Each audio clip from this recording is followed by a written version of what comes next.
വിശുദ്ധ യോഹന്നാൻ എഴുതിയ സുവിശേഷം 8-ാം അധ്യായം. പിടിക്കപ്പെട്ട വ്യഭിചാരിണി. യേശു ഒലിവുമലയിലേക്ക് പോയി. അതിരാവിലെ അവൻ വീണ്ടും ദേവാലയത്തിലേക്ക് വന്നു. ജനങ്ങളെല്ലാം അവൻ്റെ അടുക്കലെത്തി. അവൻ ഇരുന്ന് അവരെ പഠിപ്പിച്ചു. വ്യഭിചാരത്തിൽ പിടിക്കപ്പെട്ട ഒരു സ്ത്രീയെ നിയമജ്ഞരും ഫരിസേയരും കൂടെ അവൻ്റെ അടുക്കൽ കൊണ്ടുവന്ന് നടുവിൽ നിർത്തി.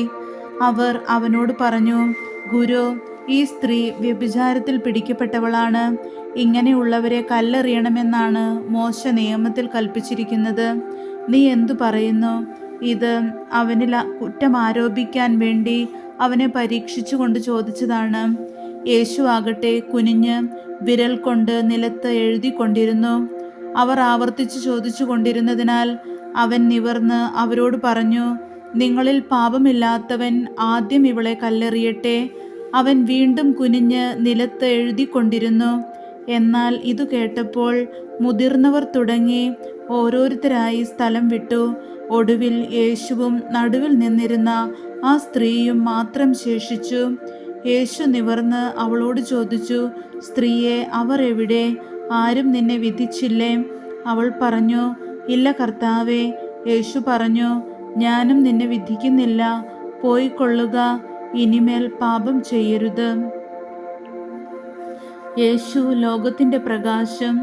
യേശു വീണ്ടും അവരോട് പറഞ്ഞു, ഞാൻ ലോകത്തിൻ്റെ പ്രകാശമാണ്.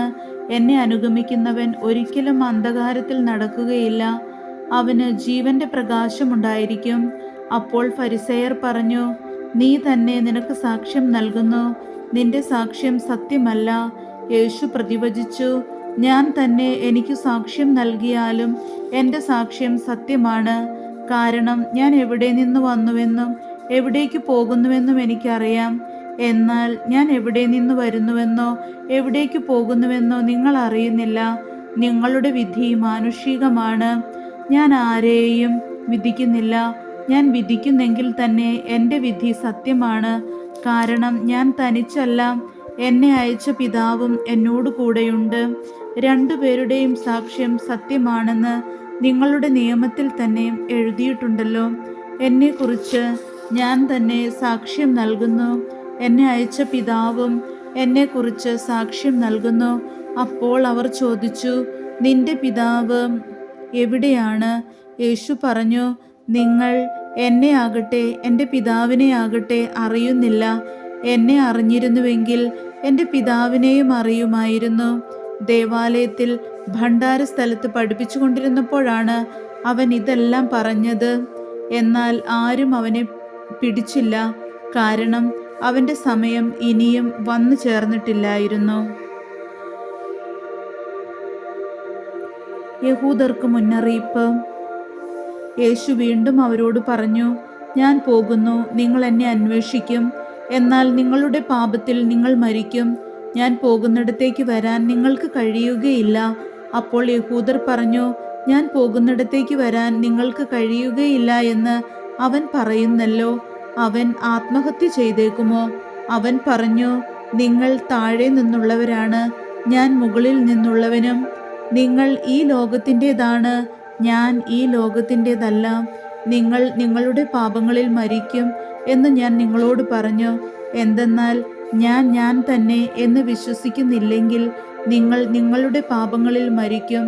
അപ്പോൾ അവർ ചോദിച്ചു, നീ ആരാണ്? യേശു പറഞ്ഞു, ആരംഭം മുതലേ ഞാൻ നിങ്ങളോട് പറഞ്ഞിരുന്നത് തന്നെ. എനിക്ക് നിങ്ങളെക്കുറിച്ച് പലതും പറയാനും വിധിക്കാനുമുണ്ട്. എന്നെ അയച്ചവൻ സത്യവാനാണ്. അവിടുത്തെ അധരത്തിൽ നിന്ന് കേട്ടത് ഞാൻ ലോകത്തോട് പറയുന്നു. പിതാവിനെ കുറിച്ചാണ് അവൻ തങ്ങളോട് സംസാരിച്ചതെന്ന് അവർ മനസ്സിലാക്കിയില്ല. അതുകൊണ്ട് യേശു പറഞ്ഞു, നിങ്ങൾ മനുഷ്യപുത്രനെ ഉയർത്തി കഴിയുമ്പോൾ ഞാൻ തന്നെ എന്നും ഞാൻ സ്വമേധയാ ഒന്നും പ്രവർത്തിക്കുന്നില്ല. പ്രത്യുതം എൻ്റെ പിതാവ് എന്നെ പഠിപ്പിച്ചതുപോലെ ഇക്കാര്യങ്ങൾ ഞാൻ സംസാരിക്കുന്നുവെന്നും നിങ്ങൾ മനസ്സിലാക്കും. എന്നെ അയച്ചവൻ എന്നോട് കൂടെയുണ്ട്. അവിടുന്ന് എന്നെ തനിയെ വിട്ടിരിക്കുകയല്ല, കാരണം ഞാൻ എപ്പോഴും അവിടുത്തേക്ക് ഇഷ്ടമുള്ളത് പ്രവർത്തിക്കുന്നു. ഇതു പറഞ്ഞപ്പോൾ വളരെ പേർ അവനിൽ വിശ്വസിച്ചു.